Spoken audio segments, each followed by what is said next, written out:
ব্যথা ভরা আখি তো সোগমা ব্যথা ভরা আখি তো বিদায় দিলা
মেনকা বলো গো ওগো দেখতে দেখতে যেন আমাদের একমাত্র বেহুলার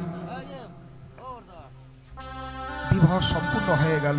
হ্যাঁ গো এবার যে বেহুলার বিদায়ের পালা, আমাদের ছোট্ট বেহুলাটাকে এবার আমাদের বিদায় দিতে হবে। মেনকা এ কি বলছো গো? তুমি বেহুলাকে বিদায় দিতে বলছো?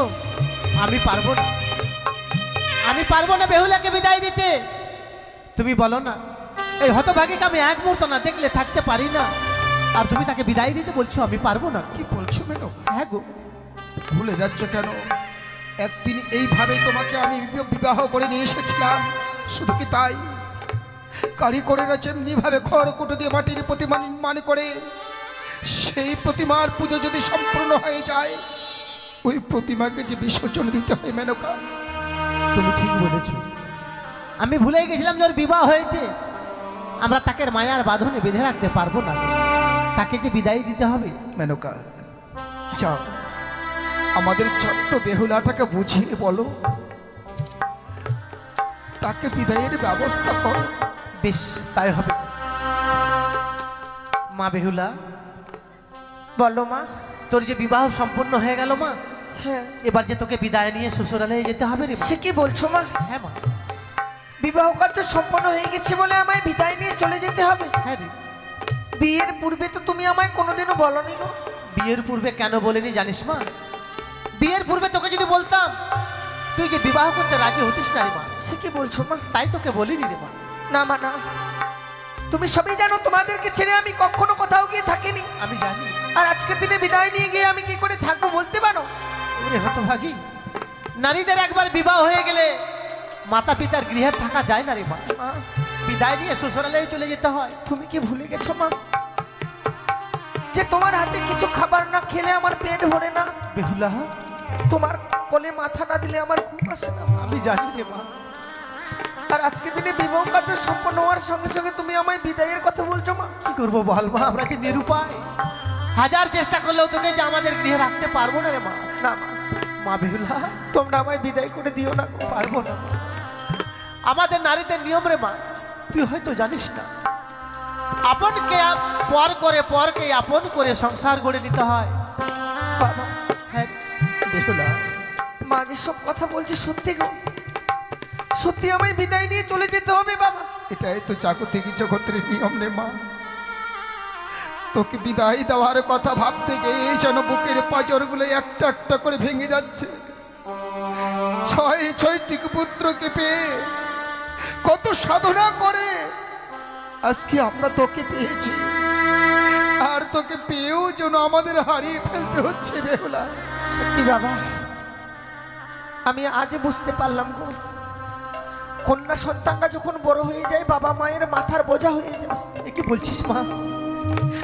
ছোট থেকে লালন পালন করেছে, যাকে বড় করলে এত বড় করবার পর তাকে বিদায় দিতে চাইছো মা। বিদায় যেতে নিতেই আজ আমি তোমাদের মাথার বোঝা হয়েছিলাম, না না রে মা, বিদায় করে দিচ্ছ। মাথার বোঝা না রে মা। পুত্র কন্যারা পিতা মাতার বোঝা হয় না রে মা। এটাই যে নিয়ম। বিবাহ দেওয়ার পরে পরের ঘরে পাঠিয়ে দিতে হয়। বেশ মা, সেটাই যদি সত্য হয়ে থাকে, ছোট থেকে লালন পালন করে আমায় বড় করেছো তুমি, তোমার আদেশ আমি কখনো অমান্য করিনি মা। হ্যাঁ মা। আর আজকের দিনে যে আদেশ করবে সে আদেশও আমি অমান্য করব না। মা বেহুলা, বিদায়ের কথা বলছো মা, আমি বিদায় নিয়ে যাবো শ্বশুরালয়ে গো। কিন্তু বিদায় নিয়ে যাবি মা? তুই তো কোনো কর্ম জানিস না মা, তাই শ্বশুরালে গিয়ে এমন কি কর্ম করবি তোর তো জানা নেই রে মা। শ্বশুরালয়ে চলে গেলে মনে হয় কর্ম করতে হয়। হ্যাঁ রে মা। আর তোকে দিয়ে কেন কর্ম করানি জানিস মা? কেন মা? 6টি পুত্রের পরে তোকে পেয়েছিলাম, তুই যে আমার কাছে বড় সোহাগী ছিলি রে মা। হ্যাঁ রে মা, তাই তোকে দিয়ে আমি কর্ম করাইনি। সত্যি মা, আমি এমন ঘরে জন্ম নিয়েছি যে কোনো কিছু জিনিস চাইবার পূর্বে আমি হাতের কাছে পেয়ে যেতাম। হ্যাঁ, কর্ম কি জিনিস তা আমি জানি না মা। আমি তোকে কর্ম শিখিয়ে দিব মা। তুমি যদি আমায় কর্ম শিখিয়ে দাও, বলে দাও না মা আমায় কি কর্মগুলো করতে হবে। বেশ মা। বলিও মা, বলো না। বেহুলা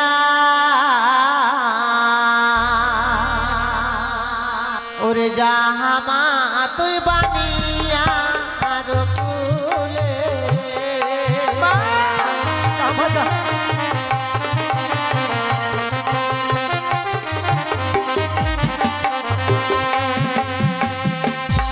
বলি ও মা বেহুলা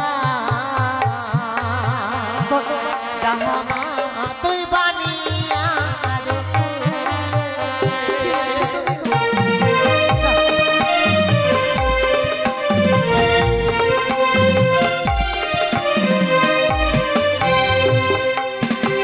ওরে সকালে বেলা ও মা বেহুলা সকালবেলা তুই দিবি ছাড়ো ঝাঁটি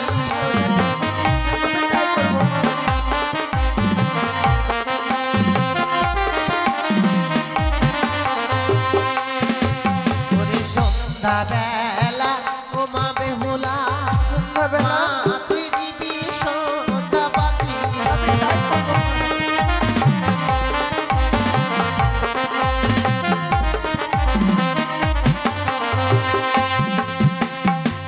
সন্ধ্যাবাতি দিলে কি হয় জানিস মা? কি হয় মা?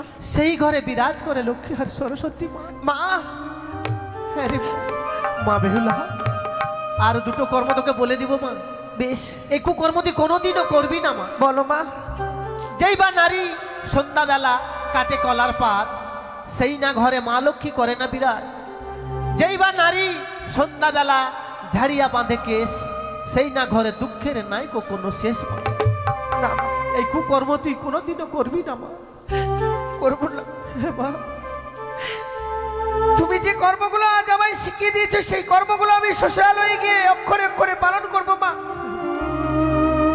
তোমার কথা আমি কোনোদিনও অমান্য করিনি, আজকের দিনেও আমি সে কথা অমান্য করবো না গো। হ্যাঁ মা। কথাই বলে সংসারে সুখী হয় রমণীর গুণে, বেহুলা, আবার সে সংসার দুঃখী হয় রমণীর কারণে। তুই ঠিক বলেছিস মা। জীবনে এমন কোনো কুকর্ম কাজ করব না মা যে কর্মের ফলে আমার জীবনে কোনো অমঙ্গল আসুক। ঠিক মা, ঠিক। জানো বাবা, এই কর্ম শিখতে শিখতে যেন আমার বিদায়ের সময় হয়ে গেছে গো। এই মুহূর্তে আমায় বিদায় নিয়ে চলে যেতে হবে। এই বিদায়কালে তোমরা আমায় প্রাণ ভরে আশীর্বাদ করো বাবা। শ্বশুরালয়ে গিয়ে যেন স্বামীকে নিয়ে আমি ঘর করতে পারি। আশীর্বাদ করবো, আমি যেন তোমার মতো সারাটা জীবনে স্বামী সোহাগিনী হয়ে থাকতে পারি মা। প্রাণ ভরে আশীর্বাদ করবো রে মা।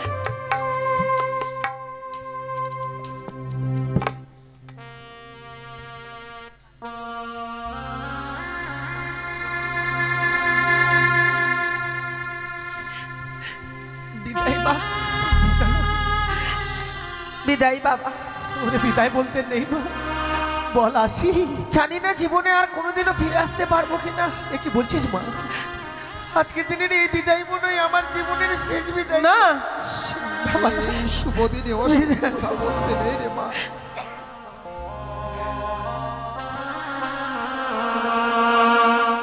বিদায় বেলা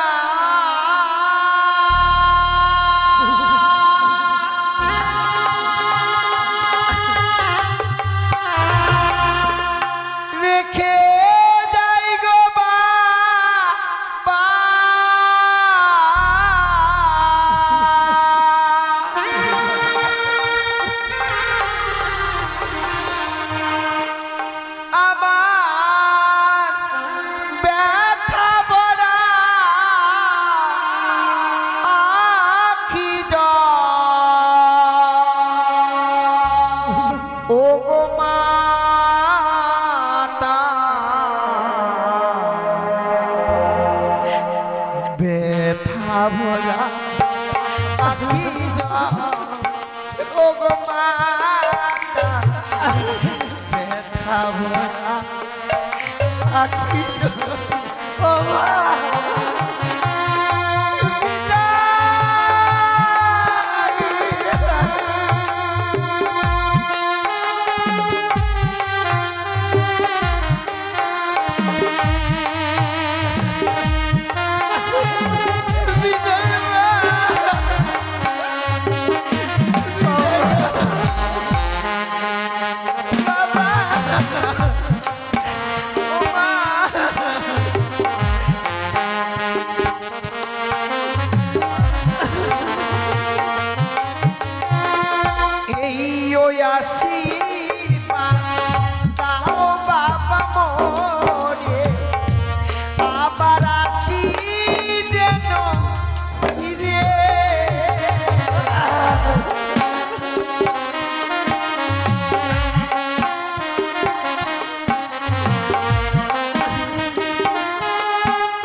ভরা আখি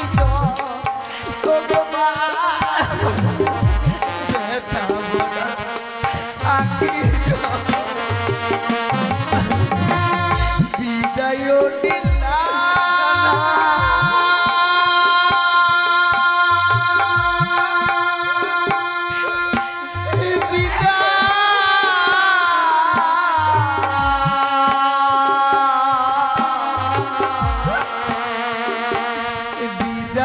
দিলা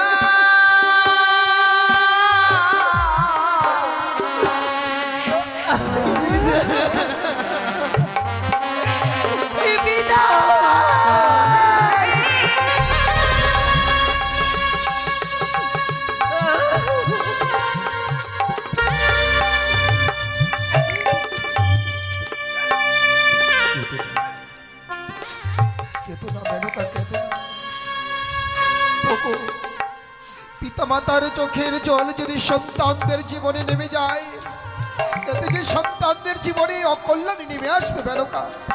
দেখো দেখো, যে ছোট্ট থেকে আমাদের এই কাছে তোতা পাখির মতো মানুষ হয়েছে, তোতা পাখির মতো সবসময় বাবা বাবা বলে ডাকতো, আজকে আমাদের ছোট্ট বেহুলাটা চার বেহারার পালকিতে চেপে যাচ্ছে চম্পকনগর হইতে। সেই চম্পকনগরে ওগো ওগো তাকে বধূ বেশে দেখেও যেন মনের সাথে মেটারি। চলো না গো, আরেকবার আমরা পিছন থেকে তাকে দেখে আসবো। বেশ চলো। সাবধান, পিছন থেকে সন্তানদের ডাকতে নেই, এতে সন্তানদের জীবনে অকল্যাণী নেমে আসবে। মেনকা এসো, এসো মেনকা এসো।